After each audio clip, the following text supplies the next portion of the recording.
Tell him to come in here. All right. Good evening, everybody. We're going to go ahead and get started. Mr. Timmy's not here yet. Ann and Allen had a flat, and he saw him on 24, and so pulled over. I did not see him, but he called me and told me to go ahead and get started. And I said I'd leave a seat here so he could just come in whenever he got here. But Lord willing, it won't take long, and he'll be here soon. We are going to pick up at the end of First Kings 16. So if you'd like to turn there, that's where we're going to be studying tonight. And we're going to have some of the little ones in here with us. What? Get your Bible and follow along. Listen. Yes, ma'am. It's okay with me. Addie and Ella are in here too. We don't. It's not that many. So not that you're not that many. I'm glad you're here. It's. I think the devil was doing all he could to keep us from services tonight. So he was. But do what? No, you stay right there. Y'all just listen carefully. Okay, so we are in period called the Divided Kingdom, when the northern and southern kingdoms split apart. Now, when we time the Divided Kingdom, we're normally looking at the date 931 BC. I worked almost all Christmas Day on this chart because my old one was driving me bananas because I couldn't get it all lined up correctly. So let me show you what I'm trying to get done here. These lines up here are supposed to be relative reflections of the length of their reigns. All right, so I had, their name there, and all the names were different sizes, and I was trying to do that, but then some of them would be super long and all that. I tried to fix that. So the information about them will be down here, but this is about the length of their reign. So, for example, you can see Asa starts reigning 911, Nadab is 910, and Asa will reign until 870, and Ahab will start 874. You can see the goal is I created a little grid and then took it away. See, that's about 4 years. It's precisely 4 years before the end of Israel. Okay, it's not that precise, but it's closer than the other one was. And then what I've done is this is the northern kingdom. This will be the southern kingdom down here. And then I will have prophets in purple. All right, so written prophets, I generally have a box around them like that. Let me show you on another chart, for example. So like Hosea, he will keep going. So the idea of the box is to kind of show you the length of their prophetic work. If they kind of just were kind of at one moment, which Jonah kind of was, we just had that one book of one occasion for him. I kind of just leave it all together, but you can see some of these fold out a little more. All right, so this is hopefully just helpful for you to see where they line up. I would be happy to share this with you if you think it would be beneficial to you, especially if you're teaching next quarter or something like that. My one request is if there are errors that you notice, like if I've got passages wrong, year length wrong, if I don't have it lined up right somewhere, just share that with me because I want it to be helpful. And I couldn't find something like this. I would have just stolen it, but I couldn't find anything like this. So I just managed with this. Now, there are other prophets along the way, like Elijah and Elisha, that I put here, and we're going to talk about them tonight. Okay, so who was the last king that we talked about on Sunday night? You remember? In the northern kingdom. Just after Zimri. I think we got to Omri, didn't we? Got to Omri, however you want to say it. Omri. What do we know about Omri? He's so well known that there's a stone. That's right. That's actually filled Yeah. He made alliance with other countries. That's right. Yeah, so politically, worldly, geopolitically, strategically, as effective of a king that Israel has had. Probably more effective than Jeroboam and probably more effective than anybody until Jeroboam II. Jeroboam II will be one of the only Israel kings to really expand the boundaries considerably. We'll talk about him a good bit later. But Omri is a very geopolitically powerful king. But morally, spiritually, as bad as they've been up to this point, even worse. Now, he will actually install a dynasty. This is something I didn't update on my new chart, so I need to worry about that, and I'll fix this for next time, Lord willing. Omri is, so what happened is Baasha, his son Elah, reigns. Zimri conspires against Baasha and tries to overthrow it. He's only king for 7 days because Omri is the commander of the military, and Omri and the people decide they don't want Zimri to be the king, so they leave their besiegement that's in Philistine territory, and they come against Zimri, and he burns the house down around himself. And so Omri will reign as the king for 12 years. Now, he will actually establish a dynasty, Ahab, Ahaziah, and then Jehoram, and then ultimately Jehu will come in, and he will end that dynasty. We'll talk about that in just a second, or in a few weeks. But today, we're going to focus on Ahab and Elijah. And really, I think as far as textual material, we have more as far as northern kingdom stuff goes in Ahab's reign than we do anywhere else. And mostly that's because of his interactions with Elijah. This is a critical moment in Israel history. Because things are going to develop in such a way that I think this really will begin kind of the downward spiral has already begun. This will just intensify it. So let's go now to the end of 1 Kings 16, and this is verse 29. 1 Kings 16 and verse 29. That's already an error, right? See? Somebody should point that out to me.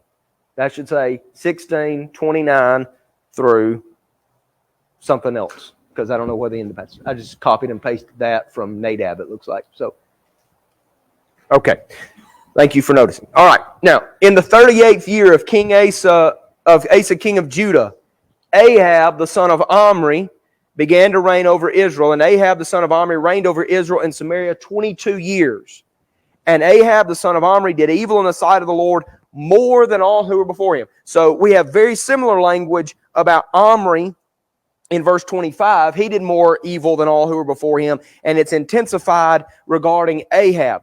And notice this language in verse 31. And as if it had been a light thing for him to walk in the sins of Jeroboam, the son of Nebat. Just consider that. He looks at the stuff that Jeroboam does and goes, that's nothing, right? That doesn't matter at all. As if it had been a light thing, as if it had been irrelevant and didn't matter one bit. As if it had been a light thing for him to walk in the sins of Jeroboam the son of Nebat, he took for his wife Jezebel, the daughter of Ethbaal, king of the Sidonians, and went and served Baal and worshipped him. He erected an altar for Baal in the house of Baal, which he built in Samaria, and Ahab made an Asherah. Ahab did more to provoke the Lord, the God of Israel, to anger than all the kings who were before him. In his days, Hiel of Bethel built Jericho. He laid its foundation at the cost of Abiram, his firstborn, and set up its gates at the cost of his youngest Segub, according to the word of the Lord, which he spoke by Joshua, the son of Nun. All right, so notice the transition here. What does Ahab do that is so much worse than what had come before? They built a place to worship Baal, and he worshipped him on a regular basis. And I guess caused all the children in that area to worship Baal too. That's right. All right, so let me make this point first. We will not minimize what Jeroboam was doing, right? It's not right. So he's claiming, at least in some way, to have some kind of connection to the worship of God, I think. I think that's kind of the appeal. Now, he uses visual images, not good. Calls priests that are not authorized, not good. He does it on different days, not good. So I don't want you to get the misunderstanding that somehow the Bible is saying, well, this unauthorized worship was fine. No, remember the language in verse 31, as if it had been a light thing for Jeroboam to do that. It was not. But I will tell you that even as I look around the religious world, if somebody's doing something in honor to God, the true God, and they're doing it in an unauthorized way, at least at that moment, you can at least kind of say, we have some common ground that we could at least maybe have a conversation about, right? We're trying to honor God. We're trying to worship Him. What Ahab has done is he's taking a whole different direction. He's going a different route. So one commentator said it like this: the worship went from polluted to putrid. And I think that's a good commentary on it. It was polluted. It wasn't right. Now it's just rotten. It's putrid all the way through. Okay. Anything first, maybe through like verse 31 to 32. I don't know. You don't know what I've said so far. So, No, I'm with you. okay. Do you see how many times Baal was mentioned? And, if you listen to like contemporary Old Testament scholars, they will say it should be pronounced Baal, not Baal. Well, I grew up hearing it Baal. So it's going to be Baal for my sake. But you've got Baal. The king's name was So there are a lot of kings in the southern kingdom that are named things that have Yahweh or Yah or something like that to honor the Lord. His name is to honor Baal. And even in addition to that, you've got it mentioned he served Baal, built an altar for Baal in the house of Baal, which he built in Samaria. And now I'm not sure. I would imagine that there had been Baal worship going on already in some places. But now it's become centralized, and the king has put that in place. And so it's even more official than it ever was. And he did more to provoke the Lord, the God of Israel, to anger than all the kings of Israel who were before him. Just for a record, Baal, there are lots of archaeological records of him. He was the god of the storms, rain. That's going to be important when we talk about Elijah, of course.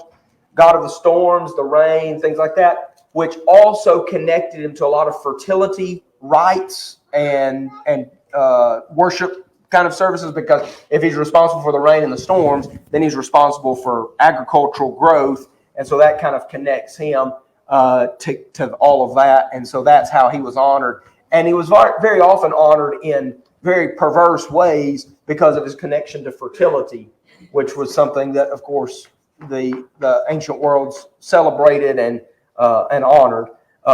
And so anytime you see language about Baal, you can pretty much connect that with all kind of sexual perversion and all of that because of the worship of Baal. Okay. And one other note, we will notice more about Jezebel, especially in chapter 18, but she will have more force than really any other northern queen that we see. Now, Athaliah will come out of this, and she'll be involved in the southern kingdom, which we'll talk about later.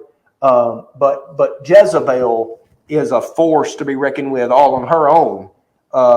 And in fact, there are times where it looks like Ahab doesn't even have the guts, you might say, or the wherewithal to do things, especially wicked things, where Ahab looks like he's got a little bit of like, well, I guess that's not possible. And just goes, what's wrong with you? You're the king. You can do whatever evil you want to. And actually leads him in that kind of stuff. So we'll notice more about her, especially like in chapter 18, I think. Okay, anything else? Don't forget that part about Baal being the rain and storms and That's right. dew and all that. Don't forget that. Absolutely. Because that's coming up here in a minute. Yeah, let's note just this reference at the bottom of the chapter there about Jericho. If you will remember, well, you know the story of Jericho, and in Joshua 6, and this is verse 26, Joshua made them swear an oath at that time, saying, "Cursed be before Yahweh, before the Lord, is the man who rises up and builds this city Jericho. With the loss of his firstborn shall he lay the foundation, and with the loss of his youngest shall he set up its gates." And so this man, Hiel of Bethel, goes and he rebuilds Jericho. Now, I don't know if Hiel knew the record or not. Maybe he did know this record. Maybe he did know this history and thought, well, it's not going to bother me. It's not going to affect me. It did. It did, just like God had promised. And what I would say is, one, this shows us kind of the era that Ahab is reigning over is an era of open defiance of God's word. Here, Joshua, before the Lord, makes him swear this oath, this city's not going to be rebuilt. And when it is, there's going to be curses. And Hiel just goes right on and does it. And in the face of that, and so you almost have this idea of a picture almost of the reversal of the conquest, right? The first city that's destroyed is being rebuilt. Well, that's not a good sign. It's not a good sign because it's going to end up being judged again. But this time it will be Israelites living there when it's judged. Don't you also believe, even though it was bad what they done, that it was a reminder to all the priests that knew what had been written down by Joshua, that when God tells you something not to do and gives the judgment on it, it ain't like it really don't matter. That's He's right. He's going to fulfill his righteousness on his rule to actually take that into effect. Yeah, one thing that we will see throughout the historical books is consistently warnings about judgment on a given regime or on a given activity or something like that, and that being fulfilled over and over and over and over. Which I think people are probably reading this on the backside of that and saying, yep, God, when God gives a warning, that's what happens. And I think the New Testament would give us that same kind of instruction, that when God gives warnings about judgments, they're coming. And so we can kind of take that, the lesson that they were supposed to learn from that, and we can apply that for ourselves as well. Okay, well, we probably have spent enough time there at the end of 16. Do you have anything to add to all that? Other than that was 500 to 550 Yes, years that's a great point. before it happened. Yeah. So, and we could have another chart that would help us, but keep in mind 1400-ish is about when they're coming into the land. 1,000. I like to keep a few dates in my mind. 1400 is about when we think about the conquest. 1,000 is about David. So you can kind of keep your chronology. It helps us that way. So okay. Why don't you, if you're okay, you want to take us through 17, or at least the beginning of however far you want to go. Okay. 1 Kings 17, starting at verse 1 there. Now Elijah the Tishbite of Tishbe in Gilead said to Ahab, as the Lord, the God of Israel lives, before whom I stand, there shall be neither dew nor rain these years except by my word. And the word of the Lord came to him, depart from here and turn eastward and hide yourself by the brook Cherith, which is east of the Jordan. You shall drink from the brook, and I have commanded the ravens to feed you there. So he went and did according to the word of the Lord. He went and lived by the brook Cherith, that is east of Jordan, and the ravens brought him bread and meat in the morning and bread and meat in the evening, and he drank from the brook. And after a while the brook dried up because there was no rain in the land. Elijah's got a message here for Ahab, but from God. And in that first verse there, it says, before whom I stand. He's saying there it's God's the one giving the message, and he's the one that has the power to make it happen. And what is the message?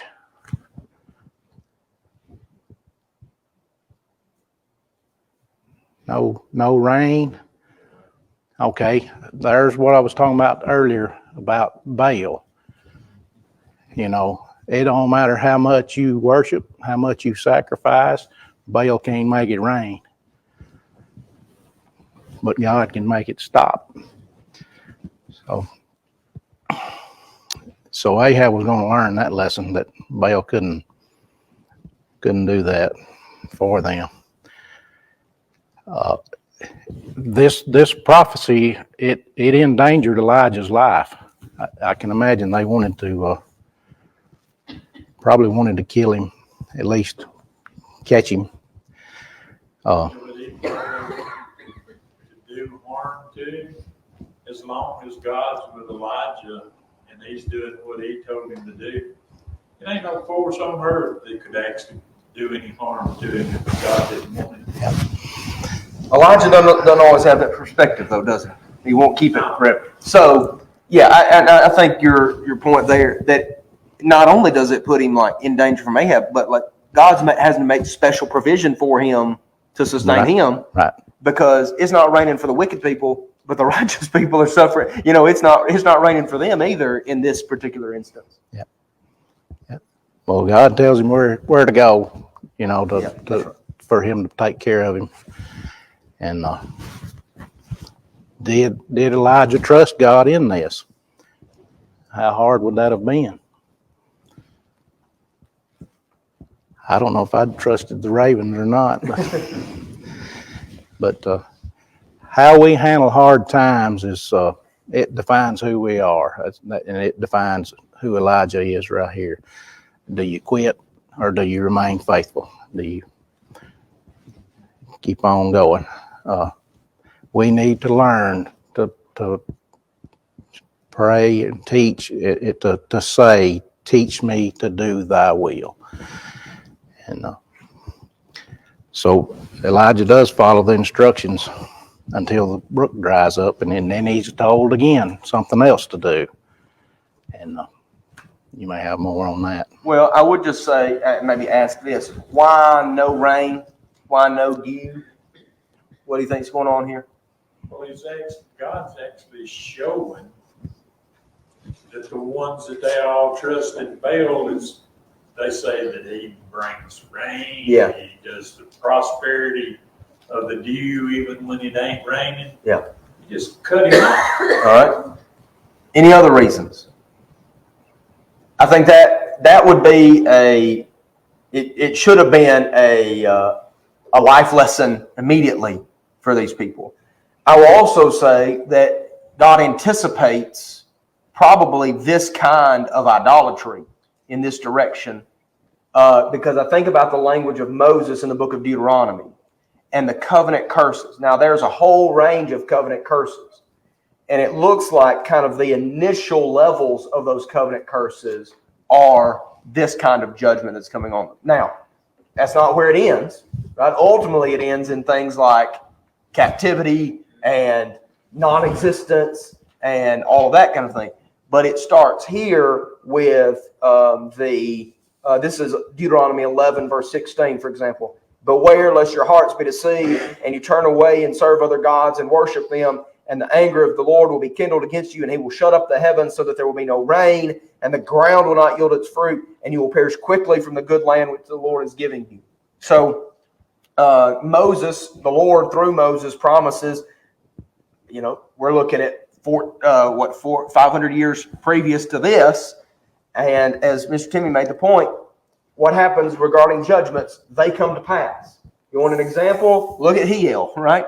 And then you come to this, and well, I wonder if we can trust Elijah is telling the truth. What do God's judgments do? They come to pass. Deuteronomy 28, also to add to that, verse 23, and the heaven which is over your head shall be bronze, and the earth which is under you iron. The Lord will make the rain of your land powder and dust. From heaven it shall come down until you are destroyed. So this was a promised judgment that would come in the face of their failure to stay faithful to God. You turn to idolatry, and the things that the idols promise will not be borne out. Rather, instead, you'll be getting judgment, not the aid that you thought you were going to get from Baal or whoever it might be. Think of any idol that whatever the idol is over, you're not going to get the benefits that idol supposedly promises. Okay. Anything else through verse 7? What you just said there on God's judgment, and you read back in Moses, basically that's what God did on the plagues to get Pharaoh to let the Israelites away from Pharaoh. Right. he attacked every one of their gods with the plagues as he went through. And each time he was just giving them a warning. If they would have repented and turned to God, they wouldn't have to deal with all that, but they didn't, just like the Pharaoh did. That's right. Yes, sir. With Ahab being so wicked, why did God let him reign that long? That's a good question. A lot of the wicked kings we see only reigned a short time. I think there are probably kings that we would look at as relatively good who don't reign near as long as we would have liked for them to. Like I think we'll think that way about Josiah down the road. What I'd say about that is, one, it indicates that not every evil is immediately responded to by judgment, right? That's certainly true now. I think it was also true then. I think we've referenced before, maybe a couple of classes ago, I think that there are times where God exercises patience in order to be able to convince in a different way, right? Using different methods to appeal to us. We don't have the direct revelation now that Elijah is giving here, but we can think about our lives in the same way as good things and bad things happen, and both of those should be means to draw us to the Lord. Bad things, I think, have a greater tendency for us so often, but some people face bad things and it turns them further away from the Lord, right? They say, well, if God loved me, he wouldn't let me go through this. That's not what God wants. He wants us to use times of trial, whether he's bringing the trial or it's Satan's tool to try to break us away. He wants us to use those occasions to draw close to him. But I think he's using good times to draw us closer to him. Romans 2 verse 4 has been a helpful passage to me on some of these. It says, do you not know that the patience of God is pointing you to repentance, is calling you to repentance? I think a lot of times the people of Israel misunderstood it, but I think there are specific times where God is lenient with people to give them time. I'll say this about Ahab. I think there are a few moments where it's like, this could be it. This could be the moment where Ahab turns it around. He doesn't. After Mount Carmel, looks like there's a moment, where Ahab seems to be listening, even following Elijah, but it doesn't last. So maybe that's part of it. Maybe there are moments along the way where there. I'll say that. Just looking at this, some of these, like Jeroboam II, is extremely wicked and reigns for 41 years. So I guess I would say, maybe I don't know all the reasons why in Ahab's particular case, but I would say that overall it's because God uses multiple methods to try to draw people to him, and sometimes that's leniency, and sometimes it's immediate judgment, and ultimately the whole line of Omri will be killed by Jehu because of their wickedness. But I don't know if it matters or not, but Ahab may not have had as many people conspiring against him as the other kings had. There's probably some just human element in that too. Yeah. Choices that people are making. That's the reason I said I don't know if it matters. Yeah, that's right. The other thing could be, as we look at, like what you just showed, some of them, it was wicked, ruled longer, some of them shorter than 7 days, and then forward on. But all of this, no matter how they actually turned out to be, this is a plan that God already has planned out till Christ comes, even up till today. And so there's a lot of stuff that's not written in this book of events that happen among the people that could have had influence to turn them to God during this bad time, how they were wicked kings. Other people may have a different view than this, but I would say that there are multiple wills always involved in these sorts of things. That, yes, of course, God's will, he's the omnipotent one. But, there are things that happen to people all the time that are not God's will. People who make horrible decisions that hurt other people or hurt themselves. And that's not what God wanted to happen. But he doesn't always intervene in that way. And so sometimes I would say that with like the kings. Well, why does this king get to reign for a long time? Well, it didn't really have anything to do with what God was or was not doing. That doesn't mean God's not overseeing and superintending the whole process. I would say I don't think there is a meticulous blueprint here, that sometimes it has to do with weather patterns, and sometimes it has to do with people's choices, and sometimes it has to do with broken and fallen world and the consequence of that. And then sometimes, like there were some times where it didn't rain, and that wasn't God saying, I'm bringing judgment on you and so it won't rain. Then there were times that it was, right? So Elijah will say, this is a time where it's not raining, and it's because God said so. And other times it may or may not be that. We don't always know the specific explanation for why or why not something bad happens. But anyway, it is a good question to wrestle with, because we see the judgments that are coming down on some of these guys, and they are so quick because of how wicked they are. And that is the rule of Ahab, was different people react in different ways, and it comes to the point where even Elijah thinks he's alone. that's And right. God lets him know there's 7,000. There's 7,000 during that wicked rule of Ahab. Yeah, that's a great point. Prospered for the Lord. That's a great point. So, it may be as wicked as Ahab was, that at certain points, circumstances were well enough for his people that he preserves that, because it kind of preserves, I kind of think that way about the government. I think so many governments are wicked, and if we knew the inner workings of it, we would say, how in the world does this continue to go on? And yet it does provide some structure and stability, even though it might not be the ideal situation for us. It's better than it would be if maybe it was a big old mess. So, and so we don't always know the explanation, but I think that's very helpful, because Elijah wasn't aware of that, and probably was thinking, why are you letting Ahab keep going? And God said, I got 7,000 working for me. And, it's interesting. You read the book of Isaiah, when you read his introduction, the kings that he mentions, I think it's 5 kings that he mentions. I think 4 of them we would call good kings. When you read Isaiah, it doesn't look like good things are going on. So here are good kings, and the nation's still wicked. And so what's at the top of the political matters very much. I think sometimes the prophets kind of give us a more grassroots view, and we get to see what's going on. So all kinds of different things. But it's a good question, and one that we can wrestle with and think about, but we don't always know. And so, like Zimri, he brings judgment on the family of Baasha and Elah, but he doesn't look God approved to be the one to do that. It almost seems like Omri is the one who has the better position for that. But anyway, okay, we got to do something different. Nope. Okay, let's look at verses 8 and following.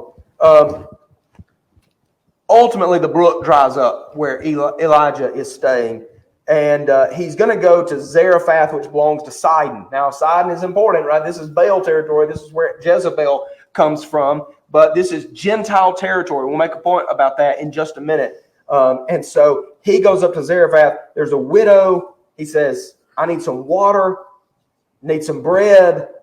And she says, I only have a little. I don't really have enough to be sharing. Yeah. First she says, I don't have anything cooked. Yes, that's right. That's right.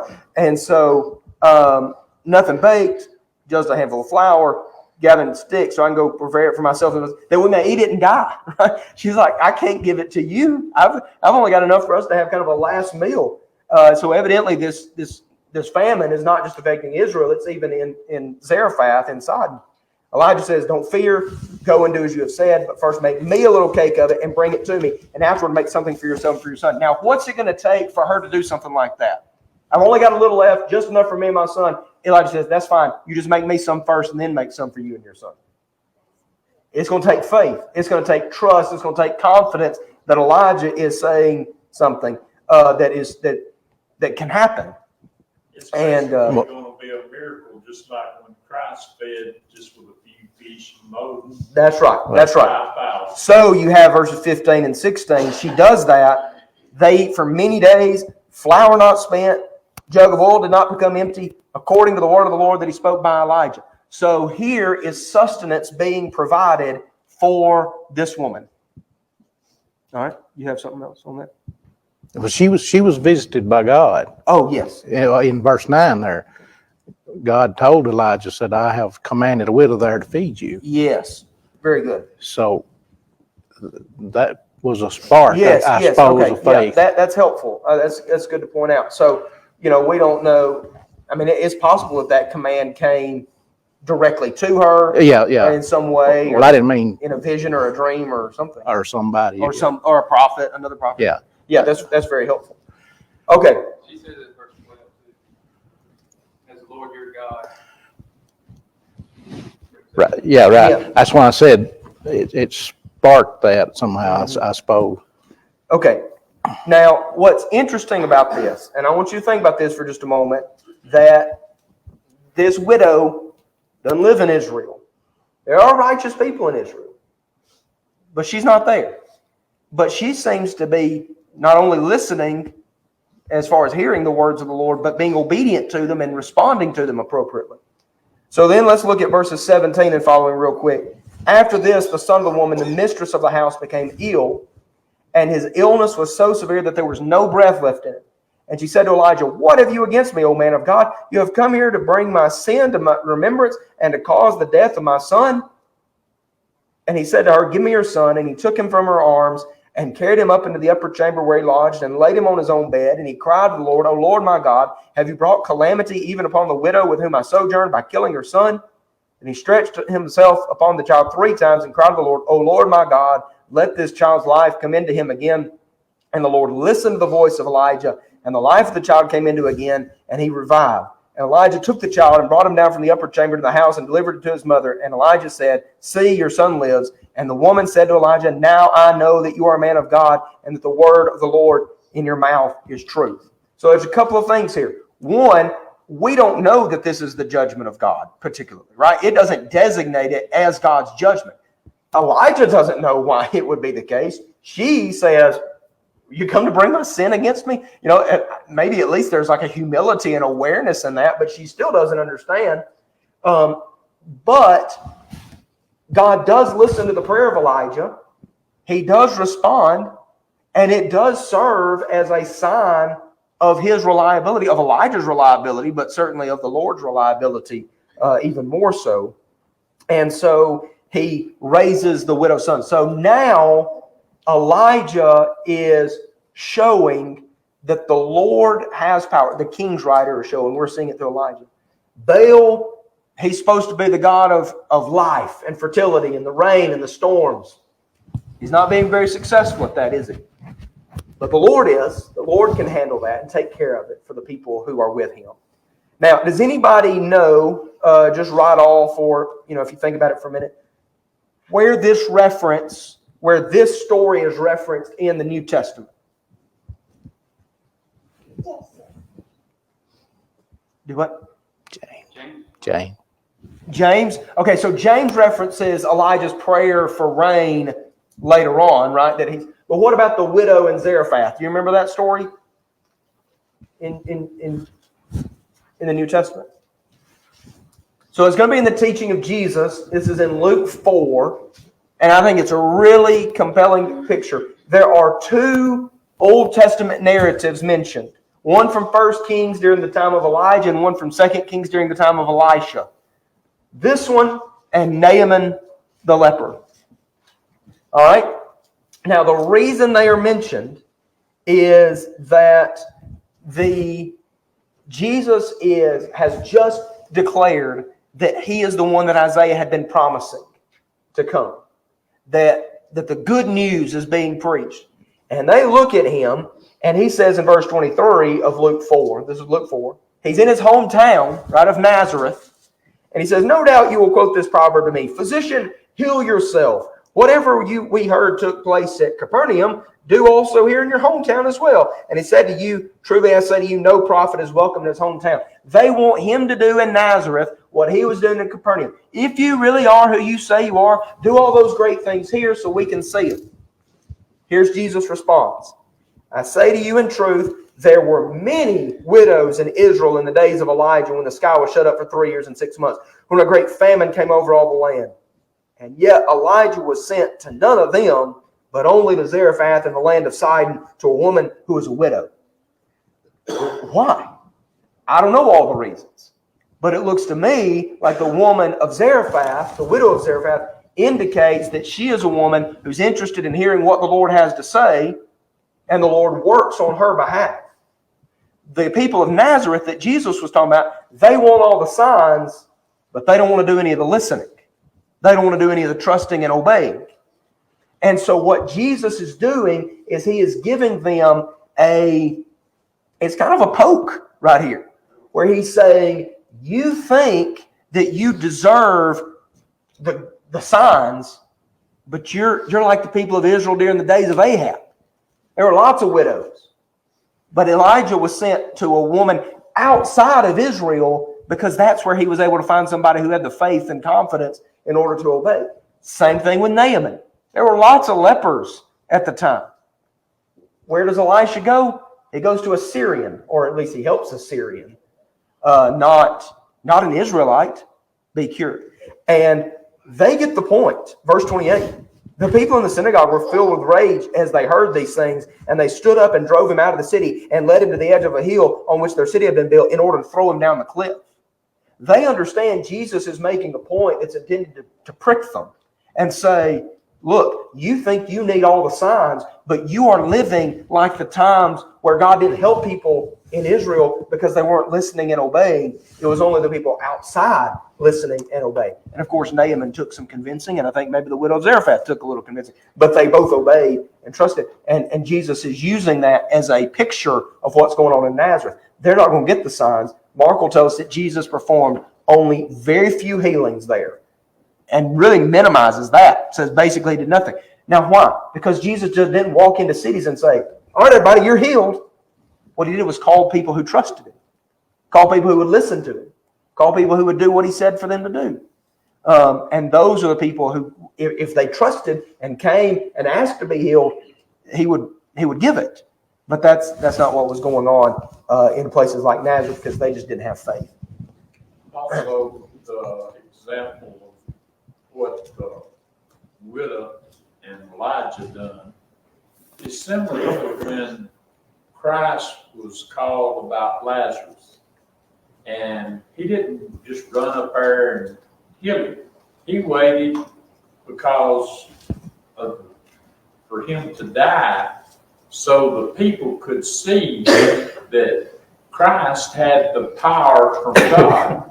And I believe the same way of Elijah was similar to what Christ did with Lazarus, is even though he died, God used that son's death to prove that Elijah was his prophet. Yeah. And he would do the power even to raise a dead person. So I think that's a good point. They had seen Jesus healed. That should have been impressive enough.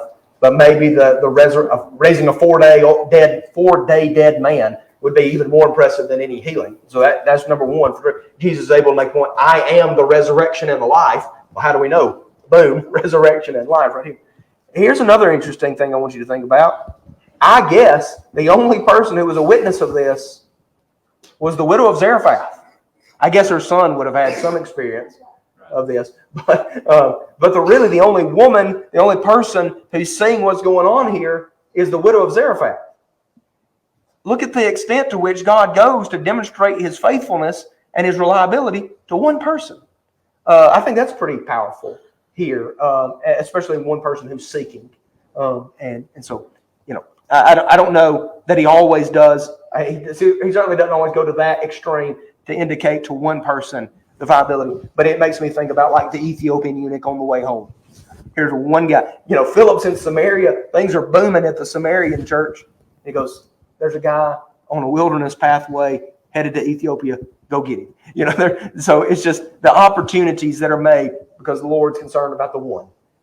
And we can think more about that in other situations as well. But that's something I see there. Some people won't listen even if they see a miracle. That's exactly right.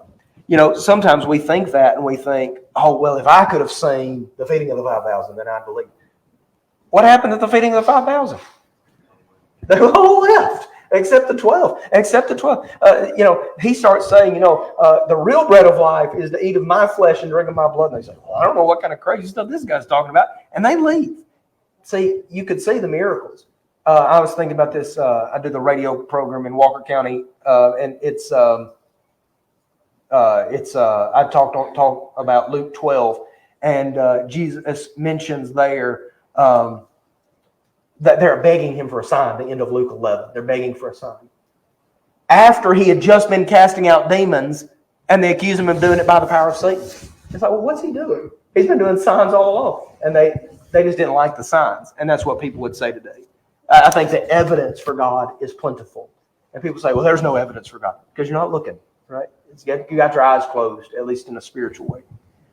All right, we're out of time. Thank you so much. We'll pick up, and basically, I think we'll talk about Elijah at Mount Carmel and at Mount Sinai, actually, at chapters 18 and 19 next time. 2 Chronicles 17, I think, is on there. Don't worry about that until we get to Jehoshaphat. So, anyway, thank you very much for your comments tonight. Thanks for watching. If you found this video to be beneficial, please follow us on Facebook or subscribe to our YouTube channel. Feel free to share it with others that you feel like may benefit from it. If you need to contact us, please contact us via email at quinn.church@yahoo.com. Also, if you're in the area, we would love for you to come visit with us at one of our assemblies. Have a good day.